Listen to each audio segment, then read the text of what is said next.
And now we're joined from London by the CEO of QW Capital, Gianluca Lobafalo. Thank you very much for being here with us on Q News. So, with the delay of a global carbon tax on shipping, are countries like those in the EU likely to depend more on their own regional measures?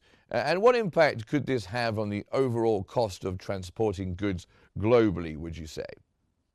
Yeah, good evening, everybody. So clearly, one of the reasons for the US administration and Saudi Arabia to oppose this carbon tax to get to net zero in line with the green agenda that has been developed over the years and was very well supported by the previous administration in the US is clearly the intention is to reduce the eventual cost. So what the main reason why US and Saudi were the biggest oil exporter in the world are listening is that they want to not to have higher cost to their consumers. So it's a matter of linked to inflation. In reality, to me, this is going to much more in a wider and broader context of renegotiation of all the agreement, so at both a trade level and geopolitical. Don't forget that this happened not coincidentally in the same week in which Donald Trump and the US administration is threatening China with higher tariff.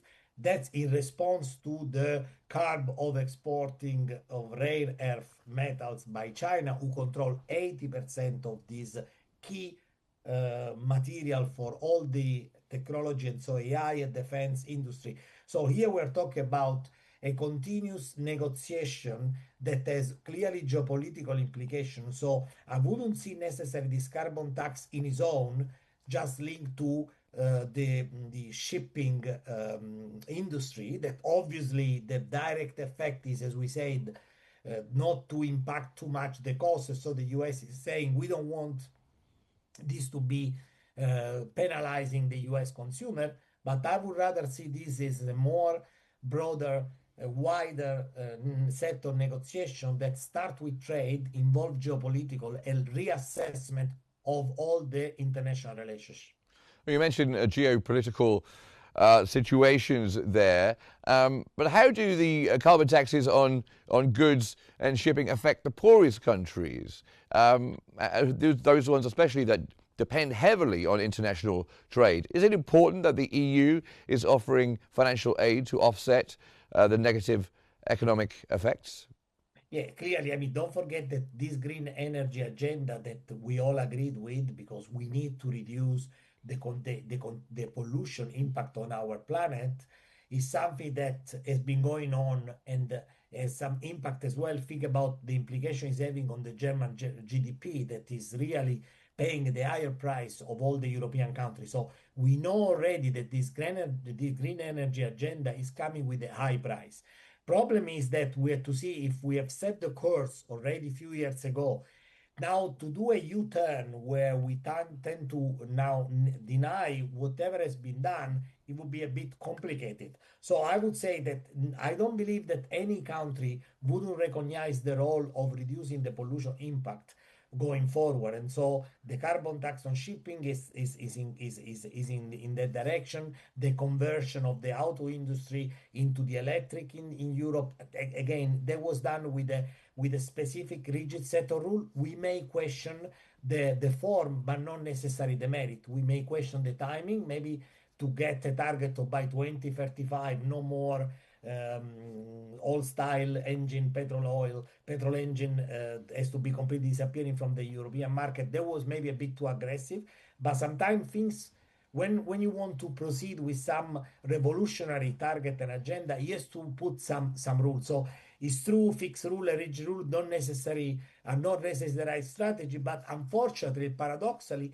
if you don't have some specific signposting, it's very difficult to pursue such a big change. And that would be in favor of any country. So the price that pollution is generating, the negative impact is for rich country and for poor country. So I don't think it's necessary just for some specific country versus other. Is an agenda that we all in principle agree with, but it's extremely difficult to agree with the timeline, to agree with what strategy, what agenda.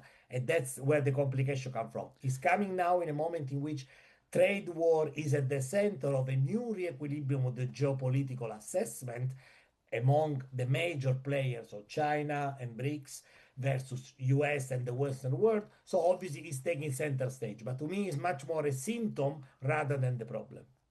Yes, you mentioned there that we all agree with the green agenda. I think there might be some people in Washington that might disagree with you on that one. But what would you say are the key economic advantages of having one global price for carbon emissions when it comes to shipping? Clearly, the target is just in the target. The idea would be to reduce with the carbon tax. Basically, you are trying to reduce the impact of pollution of the shipping trade that is still represent a vast majority of the trade that we do nowadays. So a way to agree on a certain price would make, in theory, going greener, pass me the term, on the shipping trade. Clearly, that's as you said before, the first impact is on price and so on cost. So here the point is which country is accepting to pay the higher cost. So it's not coincidentally that the two countries who are supporting this delay, this motion of delay the vote, so to postpone it not from 2027, but at least from 2028, where Saudi Arabia and US were the biggest export of oil. So the logic is a short-term logic, and again, is very. We're not, I think, in the position to judge if he was right or wrong. And I think even in Washington nowadays, not everybody agree or disagree with the green agenda. We all agree that nobody is denying the negative impact on a medium to long term of pollution. Problem is that how you deal with that and what kind of deadline. And the Europe decided, as we know, as an inclination, a bias towards fixing rule, but in reality that was a way to have a specific line. Let's draw a line in the sand. That's where we should start to act, and we move forward. There are other country, other administration, like the US administration, is starting to be more pragmatic and say, look, I cannot afford to have this higher cost, above all in a moment in which inflation is not receding as we're supposed to, so I cannot increase and having another tax, let's put this way, on my consumer Well, that thank you for represents 70% of the US GDP, don't forget.